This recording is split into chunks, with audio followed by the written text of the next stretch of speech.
السلام علیکم ورحمۃ اللہ وبرکاتہ۔ اعوذ باللہ من الشیطان الرجیم، بسم اللہ الرحمن الرحیم۔ صحیح بخاری حدیث نمبر 1277۔ ایک عورت نبی کریم صلی اللہ علیہ وسلم کی خدمت میں ایک بنی ہوئی حاشیہ دار چادر آپ کے لیے تحفہ لائی۔ سہیل بن سعد رضی اللہ عنہ نے حاضرین سے پوچھا کہ تم جانتے ہو چادر کیا؟ لوگوں نے کہا کہ جی ہاں، شملہ۔ سہیل رضی اللہ عنہ نے کہا، ہاں شملہ، تم نے ٹھیک بتایا۔ خیر، اس عورت نے کہا کہ میں نے اپنے ہاتھ سے اسے بنا ہے اور آپ صلی اللہ علیہ وسلم کو پہنانے کے لیے لائی ہوں۔ نبی کریم صلی اللہ علیہ وسلم نے وہ کپڑا قبول کیا۔ آپ صلی اللہ علیہ وسلم کو اس کی اس وقت ضرورت بھی تھی، پھر اسے ازار کے طور پر باندھ کر آپ صلی اللہ علیہ وسلم باہر تشریف لائے تو ایک صاحب عبد الرحمن بن عوف رضی اللہ عنہ نے کہا کہ یہ تو بڑی اچھی چادر ہے، یہ آپ صلی اللہ علیہ وسلم مجھے پہنا دیجیے۔ لوگوں نے کہا کہ آپ نے مانگ کر کچھ اچھا نہیں کیا، رسول اللہ صلی اللہ علیہ وسلم نے اسے اپنی ضرورت کی وجہ سے پہنا تھا اور تم نے یہ مانگ لیا، حالانکہ تم کو معلوم ہے کہ آپ صلی اللہ علیہ وسلم کسی کا سوال رد نہیں کرتے۔ عبد الرحمن بن عوف رضی اللہ عنہ نے جواب دیا کہ خدا کی قسم، میں نے اپنے پہننے کے لیے آپ صلی اللہ علیہ وسلم سے یہ چادر نہیں مانگی تھی، بلکہ میں اسے اپنا کفن بناؤں گا۔ سہیل رضی اللہ عنہ نے بیان کیا کہ وہی چادر ان کا کفن بنی۔ بسم اللہ الرحمن الرحیم۔ صحیح بخاری حدیث نمبر 1278۔ ہمیں عورتوں کو جنازے کے ساتھ چلنے سے منع کیا گیا، مگر تاکید سے منع نہیں ہوا۔ بسم اللہ الرحمن الرحیم۔ صحیح بخاری حدیث نمبر 1279۔ ام عطیہ رضی اللہ عنہا کے ایک بیٹے کا انتقال ہو گیا۔ انتقال کے تیسرے دن انہوں نے صفرا خلوق، ایک قسم کی زرد خوشبو منگوائی اور اسے اپنے بدن پر لگایا اور فرمایا کہ خاوند کے سوا کسی دوسرے پر 3 دن سے زیادہ سوگ کرنے سے ہمیں منع کیا گیا ہے۔ بسم اللہ الرحمن الرحیم۔ صحیح بخاری حدیث نمبر 1280۔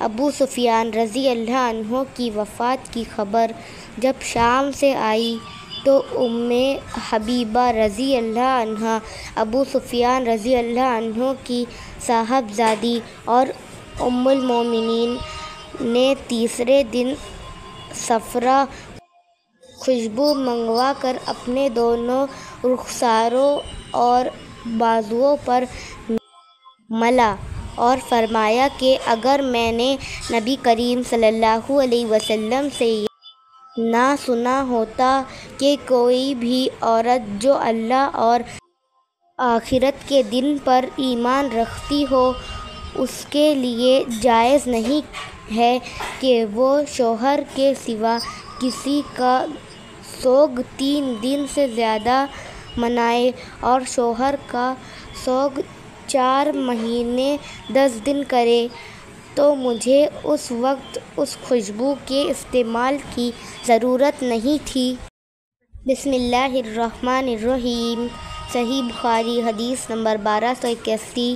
وہ نبی کریم صلی اللہ علیہ وسلم کی زوجہ مطہرہ حضرت ام حبیبہ رضی اللہ عنہا کے پاس گئی تو انہوں نے فرمایا کہ میں نے رسول اللہ صلی اللہ علیہ وسلم سے سنا ہے کہ کوئی بھی عورت جو اللہ اور یوم آخرت پر ایمان رکھتی ہو، اس کے لیے شوہر کے سوا کسی مردے پر بھی 3 دن سے زیادہ سوگ منانا جائز نہیں ہے، ہاں شوہر پر 4 مہینے 10 دن تک سوگ منائے۔ بسم اللہ الرحمن الرحیم۔ صحیح بخاری حدیث نمبر 1242۔ پھر میں حضرت زینب بنت حجاج کے یہاں گئی جب کہ ان کے بھائی کا انتقال ہوا۔ انہوں نے خوشبو منگوائی اور اسے لگایا، پھر فرمایا کہ مجھے خوشبو کی کوئی ضرورت نہ تھی، لیکن میں نے نبی کریم صلی اللہ علیہ وسلم کو ممبر پر یہ کہتے ہوئے سنا ہے کہ کسی بھی عورت کو جو اللہ اور یوم آخرت پر ایمان رکھتی ہو، جائز نہیں ہے کہ کسی میت پر 3 دن سے زیادہ سوگ کرے، لیکن شوہر کا سوگ عدد 4 مہینے 10 دن تک کرے۔ بسم اللہ الرحمن الرحیم۔ صحیح بخاری حدیث نمبر 1283۔ نبی کریم صلی اللہ علیہ وسلم کا گزر ایک عورت پر ہوا جو قبر پر بیٹھی ہوئی رو رہی تھی۔ آپ صلی اللہ علیہ وسلم نے فرمایا کہ اللہ سے ڈر اور صبر کر۔ وہ بولی، جاؤ جی پرے ہٹو، یہ مصیبت تم پر پڑی ہوتی تو پتہ چلتا۔ وہ آپ صلی اللہ علیہ وسلم کو پہچان نہ سکی تھی۔ پھر جب لوگوں نے اسے بتایا کہ یہ نبی کریم صلی اللہ علیہ وسلم تھے تو اب وہ گھبرا کر آپ صلی اللہ علیہ وسلم کے دروازے پر پہنچی۔ وہاں اسے کوئی دربار نہ ملا۔ پھر اس نے کہا کہ میں آپ کو پہچان نہ سکی تھی، معاف فرمائیے۔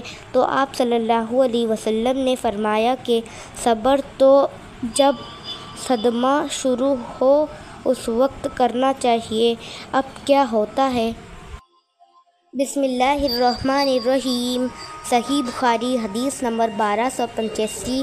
ہم نبی کریم صلی اللہ علیہ وسلم کی ایک بیٹی حضرت ام کلثوم رضی اللہ عنہا کے جنازے میں حاضر تھے۔ حضرت عثمان غنی رضی اللہ عنہ کی بیوی تھی جن کا 5 ہجری میں انتقال ہوا۔ حضور اکرم صلی اللہ علیہ وسلم قبر پر بیٹھے ہوئے تھے۔ انہوں نے کہا کہ میں نے دیکھا کہ آپ صلی اللہ علیہ وسلم کی آنکھیں آنسوؤں سے بھر آئی تھیں۔ آپ صلی اللہ علیہ وسلم نے پوچھا، کیا تم میں کوئی ایسا شخص بھی ہے کہ جو آج کی رات عورت کے پاس نہ گیا ہو؟ اس پر ابو طلحہ رضی اللہ عنہ نے کہا کہ میں ہوں۔ رسول کریم صلی اللہ علیہ وسلم نے فرمایا کہ پھر قبر میں تم اترو۔ چنانچہ وہ ان کی قبر میں اترے۔